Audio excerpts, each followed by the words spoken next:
வணக்கம். காணவில்லைன்னு ஒரு போஸ்டர் எல்லா இடத்துலயும் பாத்தீங்களா? நீங்க உங்க ஊர்ல எல்லாம் ஒட்டலையா? ஏன்? ஐயோ, கொஞ்ச நாளா அவரை காணோங்க. யாரையா?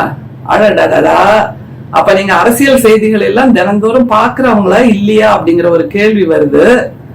இவர் யாருன்னா, என்னங்கண்ணா வாங்கண்ணா போங்கண்ணா, நீங்க யாருங்கண்ணா கேள்வி கேட்கறதுக்கு? நீங்க எங்க சேனலுங்கண்ணா, அதனால தாங்கண்ணா இப்படி பேசுறீங்க. இங்க வாங்க, இங்க வந்து உங்க முகத்தை காமிங்க கேமரால, வாங்கண்ணா அப்படின்னு கூப்பிடுறாருங்க. அப்புறம் 20,000 புக்ஸ் படிச்சிருக்கேன்னு வேற சொன்னாரு. ஆனா அந்த புக்ஸ் படிச்சதுக்கான அந்த பெருந்தன்மை அல்லது அந்த உடல் மொழி அல்லது மொழி, பேசுகின்ற மொழி, இது எதுவுமே இருக்காதுங்க அவர்கிட்ட. அப்புறம் என் மக்கள்னு ஒரு யாத்திரை வேற போனாரு. அந்த யாத்திரையில என்னெல்லாம் குளறுபடி பண்ணாருங்கிறது அந்தந்த ஊர்ல இருக்கிற தொழில் அதிபர்கள் நிறைய பேர் பொது வெளியிலயும் பேசிட்டாங்க, நமக்கும் போன் பண்ணி சொல்லிட்டாங்க. என்னங்க பண்றது? இத குடுக்கலைன்னா உங்க மேல இடிய அனுப்புவேன், உங்க வீட்டுக்கு சிபிஐ அனுப்புவேன், உங்க வீட்டுக்கு ஐடி அனுப்புவேன், இப்படியான பல குற்றச்சாட்டுகள் சொல்லி உங்களை இல்லாம பண்ணிடுவேன்னு சொன்னப்பறம் சரி போகுது போ அப்படின்னு நாங்க ஏதோ பண்ணி விட்டோங்க அப்படின்னு சொன்னவங்க எல்லாம் நிறைய பேர் இருக்காங்க. அப்புறம் ஒரு நிதி நிறுவனம் இருக்கு, அங்க உள்ள பல கிலோ தங்கத்தை காணோம். அப்பாவி பொதுமக்கள் போட்டு வச்சிருந்த அந்த பண முதலீடு அது அப்படியே முற்ற முழுக்க காணாம போயிடுச்சுங்க. அது எப்படிங்க பேங்க் லாக்கர்ல இருக்கிற பணம் காணாம போகும்?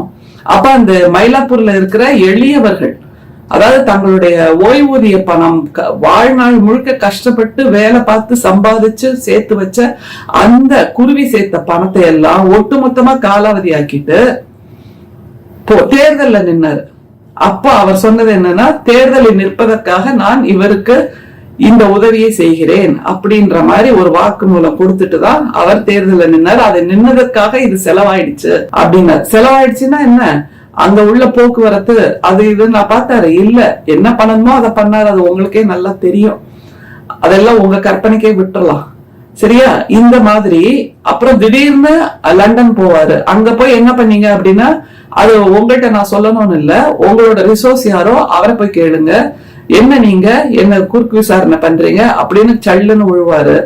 அப்புறம் ஏரோப்ளேன்ல அந்த எமர்ஜென்சி எக்ஸிட்டோட கதவை திறந்து வச்சுட்டு அதுக்கு ஒரு பிரச்சனை பண்ணுவாரு. அப்புறம் ரஃபேல் வாட்ச் அந்த கதையெல்லாம் மறந்து போச்சுன்னு நினைக்கிறாரு. ஆனா இன்னும் பொதுமக்களுக்கு மறக்கல. அதனால இவர் செய்த குளறுபடிகள் எல்லாமே நமக்கு நல்ல ஞாபகம் இருக்கு. அப்புறம் இப்ப சமீபத்துல நடந்த அந்த நாடாளுமன்ற தேர்தல்ல 1.5 லட்சமா 1 லட்சமா வாக்காளர்கள் காணாம போயிட்டாங்க இவரோட தொகுதியில இருந்து. அவங்க பேரெல்லாம் காணாம போயிடுச்சு, அவங்க பேரெல்லாம் நீக்கிட்டாங்கன்னு ஒரு குற்றச்சாட்டை அன்னைக்கு சாயங்காலமே வச்சாருங்க.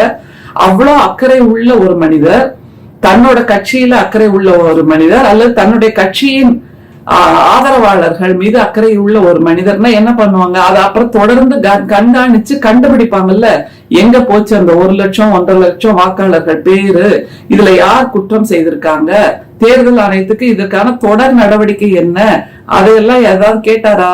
இல்ல. ஏன்னா அடுத்ததுக்கு ஜம்ப் பண்ணணும். இதெல்லாம் அந்தந்த நேரத்துல ஒரு பரபரப்பை உருவாக்குறதுக்காக அவர் செய்யற மாய்மாலம், அவர் செய்கின்ற நாடகம் அப்படிங்கறத பொதுமக்கள் வெளிப்படையா பேசுறாங்க. இப்படி அன்னைக்கு அந்த 10 seconds பாப்புலாரிட்டின்னு ஒரு ஆங்கில வார்த்தை உண்டுங்க, ஃப்ரேஸ் 10 seconds ஃபேம் அப்படின்றது.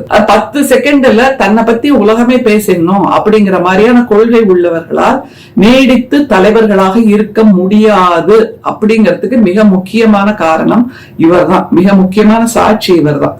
சரி, இதை தவிர அவரோட கட்சியில இருந்த பெண்களுக்கு ஆயிரக்கணக்கான பிரச்சனைகள் வந்த போது வாயை திறக்கல. பொருளாதார குற்றங்கள் செய்தவர்களுக்கு இவர் மிக நெருக்கமான நண்பராக இருந்தார், அவர்களுக்கு பல முறையில் உதவி இருக்கிறார் அப்படிங்கறதும் பல முறை சொல்லப்பட்டது. அப்போ எதுக்குமே ஒரு விளக்கம் கொடுக்கவே இல்லை. ஆனா எப்பவுமே எதிர்கட்சியை பற்றி, திராவிட முன்னேற்ற கழகத்தை பற்றி, எங்களுடைய தலைவர்களை பற்றி கொச்சையாக பேசுவது என்பது இவருடைய வழக்கம். மிக சமீபத்தில் நம்முடைய பெருமதிப்புக்குரிய முத்தமிழறிஞர் கலைஞர் அவர்களுடைய நாணயத்தின் வெளியீட்டு விழாவில் ராணுவத்துறை அமைச்சர் ராஜ்நாத் சிங் வந்த போது என்ன செய்தார் அப்படிங்கறத நீங்க பாத்தீங்க. எப்படி இவர் மரியாதை கொடுக்காமல் இருந்தார். அந்த நிலையில் ராஜ்நாத் சிங் அவர்கள் அண்ணாமலை என்று பெயர் சொல்லி குறிப்பிட்டு என்ன செய்ய வேண்டுமோ அந்த மரியாதை செய்யுங்கள் என்று சொன்னதை நாம் பார்த்திருக்கிறோம். இப்படியாக இவர் எந்த விதத்திலும் பொது வாழ்க்கைக்கு, அதுவும் ஒரு கட்சியின் தலைவராக இருக்கக்கூடிய ஒரு பொது வாழ்க்கைக்கு பொருத்தமானவராக இல்லை. இஷ்டத்துக்கு வாய்க்கு வந்ததையெல்லாம் குற்றச்சாட்டா சொல்றது, அன்னன்னைக்கு ஒரு ஹெட்லைன் கண்டென்ட்டா தன்னை மாத்திக்கிறது, இது ஒண்ணுதான் இவர் பண்ணது. அதிலும் தவிர தமிழ்நாட்டில் உருவான எல்லா தலைவர்களை பற்றி என்னோட ஒய்ஃப்க்கு ஈடாவாங்களா அவங்க அப்படின்லாம் கேட்டவர் தான் இவர். அவங்க ஒய்ஃப் இவருக்கு பெரியவர் தான், இவருக்கு மிக முக்கியமானவர் தான், இவருக்கு எல்லா நிலையிலும் முக்கியத்துவம் வாய்ந்தவர் தான். அதுக்காக ஒவ்வொரு தலைவருமே கஷ்டப்பட்டு உழைத்துதான் அந்த இடத்திற்கு வந்திருக்கிறார்கள் அப்படிங்கறத புரிஞ்சுக்காம எப்ப பாரு பிளாஷ் லைட்ல இருக்கிற மாதிரி 10 செகண்ட்ஸ் ஃபேம் இருக்க மாதிரி அன்னன்னைக்கு ஹெட்லைன் கண்டென்ட் சொல்ற மாதிரி இவர் பேசிட்டே இருக்கனால என்ன பிரயோஜனம்? தமிழ்நாடு ஒரு இன்ச் உயர்ந்ததா? இல்ல. தமிழ்நாட்டு மக்கள் வாழ்க்கை உயர்ந்திருப்பது நம்முடைய மாண்புமிகு முதல்வர் அவர்களின் கடினமான முயற்சியால், உழைப்பால் அவருடைய முற்போக்கான திட்டங்களால், அவருடைய கொள்கைகளால் ஏழை எளியவர்கள் கூட வயிறார உண்ணுகின்ற நிலை தமிழ்நாட்டில் இருக்கிறது.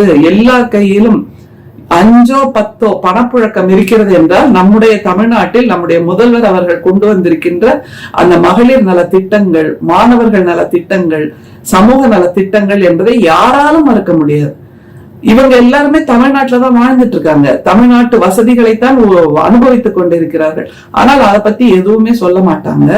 அப்படிங்கிற நிலையில சமீபத்துல 3 மாசம் லண்டன்ல போய் படிச்சுட்டு வர போறேன், உலக அரசியல் படிக்க போறேன். ஏங்க, உள்ளூர்லயே கோழி பிடிக்க தெரியாதவன் வெளியூர்ல போய் என்னங்க பண்ணுவான்?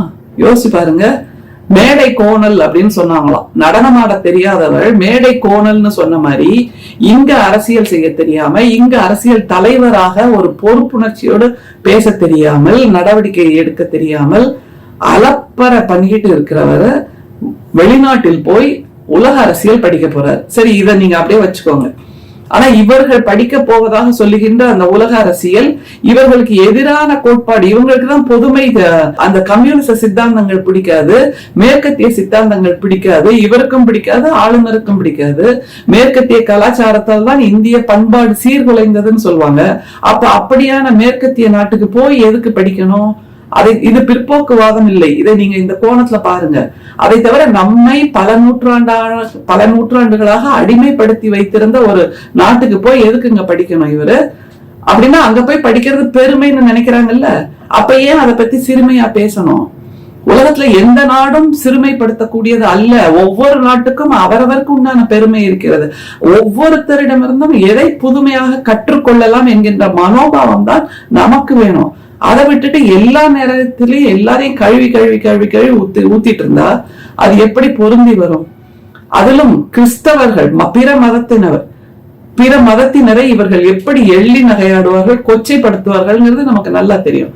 அப்படிப்பட்ட ஒரு தேசத்துக்கு இவர் போய் படிக்கிறதுங்கிறது இவர் படிக்க போறதுனால பெருமையுள்ள ஒரு படிப்பாயிடுமா? யோசிச்சு பாருங்க.